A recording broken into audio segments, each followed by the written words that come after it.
అసలైన ధ్యానం. ధ్యానం అంటే రోజు ఒక భంగిమలో కాసేపు కళ్ళు మూసుకొని శ్వాసలంటే ఏదో ఒక విషయం మీద దృష్టి నిలపడం అనే అభిప్రాయం చాలా బలంగా ఉంది. ధ్యానం అంటే రోజు ఒక భంగిమలో కాసేపు కళ్ళు మూసుకొని శ్వాసలంటే ఏదో ఒక విషయం మీద దృష్టి నిలపడం అనే అభిప్రాయం చాలా బలంగా ఉంది. ఈ ప్రక్రియ వల్ల తాత్కాలికమైన ప్రశాంతత కలుగుతుందేమో కానీ మనసులోని సంఘర్షణలు, జీవితంలో దుఃఖం మాత్రం తొలగిపోవటం లేదు. ఈ వాస్తవం మనందరికీ తెలుస్తూనే ఉంది. మరి ఏది అసలైన ధ్యానం? మనం ఏ విషయాన్నైనా మనసుతోనే గ్రహిస్తాం. అందుకే జీవితం గురించి స్పష్టత రావాలంటే మనసు గురించి లోతుగా తెలియాలి. శరీరాన్ని అద్దంలో చూసుకోవడం మనకు అలవాటే. ఆ సమయంలో మన ఆకార వికారాలు మన అవగాహనలోకి వస్తాయి. అలాగే మన మనసును మనమే అద్దంలో చూసుకోగలమా? దాని తీరుతెన్నులను సాక్షిలా గమనించగలమా? అవును. అటువంటి నిశ్చితమైన నిరంతరమైన పరిశీలనే ధ్యానం. మనసు మాయలు కనిపెట్టడమే ధ్యానం. అరువు తెచ్చుకున్న జ్ఞానం, దేవుడు, మత విశ్వాసాలు, జీవితం పట్ల దృక్పథం, ఇలా మన జీవితాన్ని నడిపే ముఖ్యమైన విషయాల పట్ల మనకున్న అభిప్రాయాల్లో ఎక్కువ శాతం మన అనుభవంలోంచి వచ్చినవి కావు. ఇది ఇతరుల నుంచి వచ్చిన సెకండ్ హ్యాండ్ జ్ఞానం. అలా అనేక ప్రభావాలు, నమ్మకాలు, అరువు తెచ్చుకున్న జ్ఞానంతో మన మనసు కండిషన్ నిబద్ధీకరణ అయిపోయింది. అలాంటి మనసు దుమ్ము పట్టిన కళ్ళద్దాల లాంటిది. కళ్ళద్దాల మీద మురికి పేరుకుపోతే వాటి ద్వారా చుట్టూ ఉన్న ప్రపంచాన్ని సరిగ్గా చూడలేం. అలాగే రకరకాల నిబద్ధీకరణలతో నిండిన మనసు వాస్తవాన్ని ఉన్నది ఉన్నట్లుగా చూడలేదు. సరైన నిర్ణయాలు తీసుకోవడంలో మనకు సహకరించలేదు. అలాంటి మనసు ఉన్నంత వరకు దుఃఖం, సంఘర్షణ నుంచి మనకు విముక్తి లేదు. సత్యం వైపు మనం ప్రయాణించే అవకాశమే లేదు. శరీరం మీద ఆచ్ఛాదనలు తొలగినప్పుడు అసలు రూపం బయటపడినట్టే.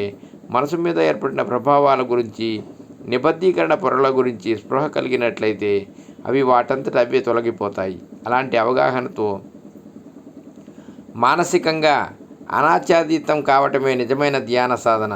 జీవితం అంటే వర్తమాన క్షణాల దొంతర అని మనకు తెలుసు. అయితే గతం తాలూకు జ్ఞాపకాలు, గాయాలు, భవిష్యత్తు గురించిన ఊహలు, భయాలు నిరంతరం వర్తమాన క్షణంలోకి చొచ్చుకు వస్తూ ఉంటాయి. అంటే గడిచిపోయిన కాలం, ఇంకా రాని భవిష్యత్తు అనేవి అత్యంత విలువైన తాజాది అయిన ప్రస్తుత క్షణాన్ని కలుషితం చేస్తున్నాయన్నమాట. ఈ అవగాహనతో ప్రతి క్షణంపై నిత్యం ఎరుక, అవేర్నెస్తో కలిగి ఉండటం కూడా ధ్యానంలో ఒక భాగమే. సత్యాన్వేషణ, మనసు వేసే మోసపు వేషాలను కనిపెట్టడం, దాని తాలూకు కపటాన్ని కడిగివేయటమే ధ్యానం అంటారు. ప్రఖ్యాత తత్వశాస్త్రవేత్త జిడ్డు కృష్ణమూర్తి ప్రతి విషయాన్ని ప్రశ్నించి లోతుగా ఆలోచించి సత్యాసత్యాలను బేరీజు వేసి తేల్చుకునే సమయం, ఓపిక మనలో చాలామందికి ఉండవు. అందుకే ఎవరో ఇతరులు చెప్పిన జవాబులను ఇట్టే నమ్మేసి సమాధాన పడుతూ మనసు మభ్యపెడుతుంది.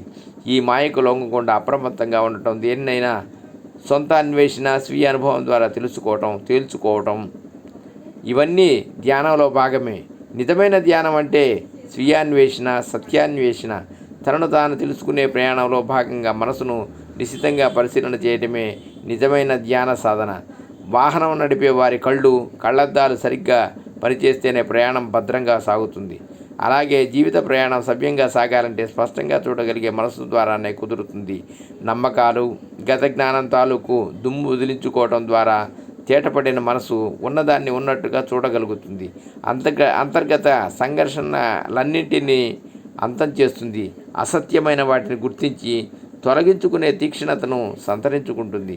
అలాంటి ధ్యానాత్మకమైన మనసే సత్యానికి ద్వారాలు తెరుస్తుంది. సర్వేజన సుఖినో భవంతు. ఓం నమః శివాయ.